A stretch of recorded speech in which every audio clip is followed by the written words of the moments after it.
Salut la MIF, j'espère que vous allez bien. Bienvenue dans ce nouvel épisode de Dis-moi tout.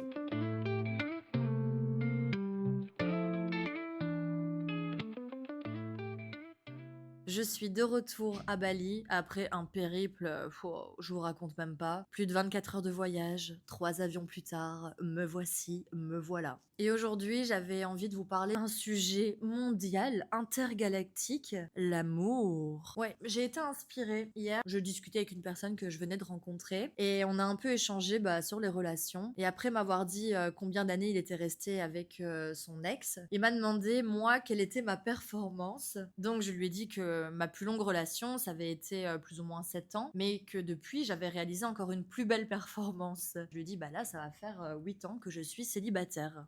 Et du coup, il me dit, et quoi, ton psychiatre, il en dit quoi? Ah, il était très drôle. Et je lui ai dit, après 8 ans, je pense que là, c'est plus un chaman que je dois aller voir ou un exorcisme. Ça se dit un exorcisme? Un mec qui fait de l'exorcisme. Bref, vous avez capté. Et en fait, c'est vrai que je me rends compte que quand je dis ça, la personne, elle peut vraiment se dire, non mais quel est le problème de cette fille? Et je peux paraître en fait comme un red flag, alors que si les gens savaient à quel point je suis un green flag, qui a grave appris à s'aimer et qui est pas mal exigeante. Je vais pas vous mentir. Je sais ce que je veux, je sais où je vais et je ne lâcherai pas mes exigences. Si vous avez écouté mes premiers épisodes, et j'espère que vous l'avez fait, sinon c'est le moment d'y aller, vous avez pu comprendre que je m'étais vraiment construite sur des blessures. J'enchaînais toujours les mêmes schémas, le même type de mec, les mêmes relations toxiques, et qu'à un moment donné, j'en ai eu marre et je me suis choisie moi. Donc déjà, quand on me demande pourquoi ça fait aussi longtemps que je suis célibataire, la première réponse que j'ai envie de donner, c'est que à partir d'un moment, il faut prendre sa responsabilité. Tu peux pas toujours blâmer les autres de je suis tombée sur un mec comme ça m'arrive encore une fois. J'ai vraiment dû apprendre à tout déconstruire pour comprendre et mieux reconstruire. Et surtout, mieux me reconstruire moi en tant que personne.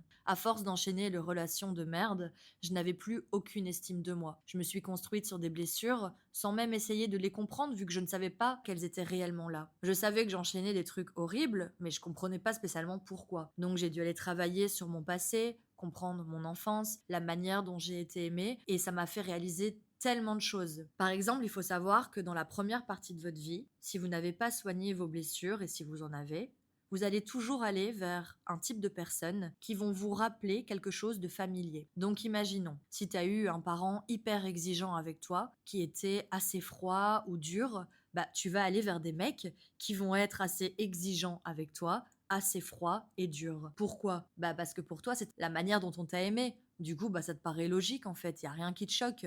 Alors oui, tu sens que parfois c'est un peu bizarre, mais au final, si tes parents ont été comme ça avec toi, c'est pas pour ça que tes parents ne t'ont pas aimé. Mais tout est question de perception. Parce que toi, ta perception à toi, c'est qu'on ne t'a pas aimé de la manière dont tu méritais. Mais tes parents, eux, ont fait du mieux qu'ils pouvaient avec leurs propres blessures. Donc c'est aussi des personnes qui se sont construites sur leurs blessures et qui ont essayé de d'éduquer quelqu'un, mais en ayant leurs propres blessures non soignées. Tu vois un peu le bordel. Bon, maintenant les gars, j'espère que dans les générations futures, on fera les choses différemment parce qu'on a des outils en main, on a le pouvoir et la conscience de faire les choses différemment. Donc oui, je pense qu'il y aura beaucoup moins de traumas, même si je vous avoue, quand je vois des reportages avec Michel, Jacqueline qui ont fait 12 enfants pour les allocs, je pense qu'on aura encore un petit parcours à faire. Parfois, je me pose vraiment des questions. Je vais pas commencer à philosopher sur ça maintenant. Et donc, il était important pour moi de comprendre pourquoi je vais vers ce genre de personnage. Parce qu'en fait, c'est un peu donnant-donnant. Cette personne te choisit, mais toi, tu l'as choisi aussi. Donc, pour moi, il a été vraiment important de comprendre mes blessures afin de ne plus les répéter. Mais aussi, je voulais plus attirer le même genre de personne. Et pour ça, il fallait changer la manière dont moi je m'aimais. Ça a été un gros travail, parce que je vous avais dit que j'avais énormément perdu confiance en moi, que j'ai retravaillé sur l'estime que j'avais pour moi, sur l'amour que j'avais pour moi. Je me suis fait des dates à moi toute seule incroyables. Et à l'heure d'aujourd'hui, genre, je me suis tellement donné d'amour que si quelqu'un veut m'aimer, il faudra qu'il m'aime à la hauteur déjà de comment moi je m'aime. Et je peux vous dire que ces derniers temps, j'ai vraiment vu les choses encore changer. À chaque fois, je passe comme des steps dans ma vie, comme des paliers. Mais plus tu vas t'aimer, plus ta vibration va changer et plus les gens autour de toi que tu vas attirer vont être différents. Et là, c'est super intéressant parce que du coup, tu vas voir les choses changer et tu vas te dire OK, je mérite, genre le meilleur en fait. Pourquoi je mérite pas le meilleur? C'est que moi alors, je ne pense pas mériter le meilleur. Et là, c'est que vous devez travailler encore sur quelque chose. J'ai appris à passer du temps avec moi et maintenant j'aime tellement être solo. Alors ça, c'est vraiment maintenant quelque chose qu'il faut que je travaille à l'inverse parce que parfois c'est un peu trop. Mais je suis quelqu'un d'hyper indépendante, j'ai besoin de mes moments seuls et parfois quand je pense au couple, c'est un truc qui peut me faire un peu peur de me dire être scotché à quelqu'un 24 sur 24. Bah, je sais que ça risque de me faire peur, même si je suis quelqu'un qui aime quelque chose de fusionnel, j'aime l'amour, j'aime la passion, mais c'est pas pour autant que j'ai envie d'étouffer avec quelqu'un. J'ai envie qu'on soit chacune des personnes à part entière, qu'on ait chacune nos vies, mais qu'on se donne tout l'amour du monde de la meilleure des manières pour avoir la plus belle des relations. C'est peut-être pour ça aussi que je suis encore seule depuis 8 ans, parce que moi je sais tellement ce que je veux que je suis pas prête à baisser mes exigences pour une relation pipi de chat, quoi. Moi, j'en vois des relations pipi de chat autour de moi. Mais franchement, ça m'intéresse pas. Ça me donne même pas envie. Quand je vois ça, en fait, je me dis, meuf, t'es tellement bien solo. Donc, à partir du moment où tu te donnes de l'amour et le respect nécessaire, ben, t'as pas besoin en fait d'aller mendier ailleurs. Quand je repense à même ma vie à Bruxelles, putain, je me faisais des kiffs quoi. Je me faisais des super restos toute seule, je me prenais un bon livre, je me suis fait des voyages. Enfin, franchement, j'ai kiffé. Si un jour,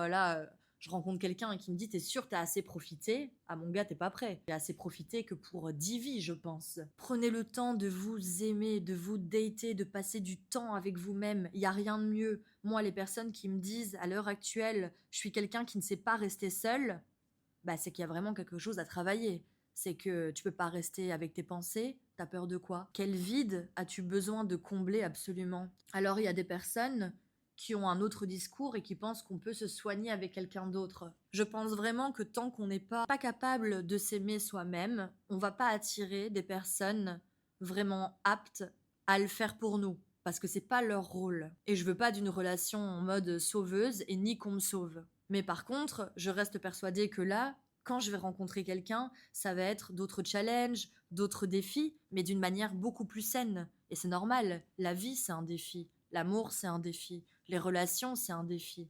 Un défi dans le sens, pas un combat, mais je vais en apprendre encore tellement sur moi-même, mais plus dans le sens toxique comme je pouvais le faire avant. De deux, j'ai vécu entre deux continents pendant 3 ans à faire des allers-retours, donc autant vous dire que quand je rentrais en Belgique, j'étais comme ok, on peut se voir, mais par contre, je te préviens, moi mon objectif c'est de partir vivre au soleil et rien ni personne ne pourra m'empêcher de réaliser ce rêve.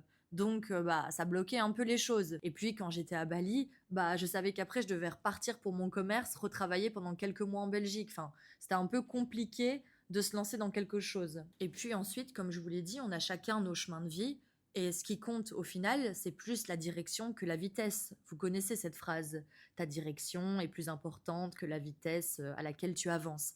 Et c'est totalement vrai. Ça m'intéresse pas, moi, de sauter dans une relation pour dire yo les gars, je suis en couple. D'ailleurs, je me suis dit, le jour où vous allez me voir passer en couple sur Facebook, vous allez croire que je me suis fait hacker mon compte. Moi, je veux quelqu'un bah, de gentil, de loyal. Enfin, la liste est longue, je vais pas commencer à toute vous la faire. Et puis, quand je vois parfois ce qu'il y a sur le marché, bah franchement, ça fait peur. Dites-vous que j'ai eu un date avec, enfin plusieurs dates avec un mec. Donc je lui ai expliqué que j'étais quelqu'un qui voyait pas spécialement beaucoup de personnes parce que déjà peu de personnes me plaisent ou je les trouve intéressantes. Et puis oui, à Bali, il y a beaucoup de beaux garçons, mais moi, une coquille vide, sincèrement, ça m'intéresse pas, j'ai rien à lui dire. Je suis un peu une sapiophile, et plus tu vas être intéressant, plus tu vas être intelligent, genre plus tu vas m'attirer. Mais je vais quand même placer l'humour en numéro un, parce que moi, j'ai besoin de rigoler, comme je vous l'avais déjà dit, je pense, dans un précédent épisode. Et donc oui, je suis peut-être exigeante, mais en même temps, si je m'ennuie déjà au bout de 2 jours, je me dis waouh, je dois refaire une vie avec toi et au bout de 24 heures, je peux déjà plus te voir. C'est un peu compliqué. Mais je sais que ma personne existe quelque part, Inch'Allah, et que le timing de l'univers est parfait et que quand ça sera le bon moment, bah, cette personne me trouvera ou voilà, on se croisera et on pourra se reconnaître et on fera un bout de chemin à deux. Je suis sûre que vous vous dites, je suis sûre qu'elle arrête pas, elle s'amuse avec plein de garçons.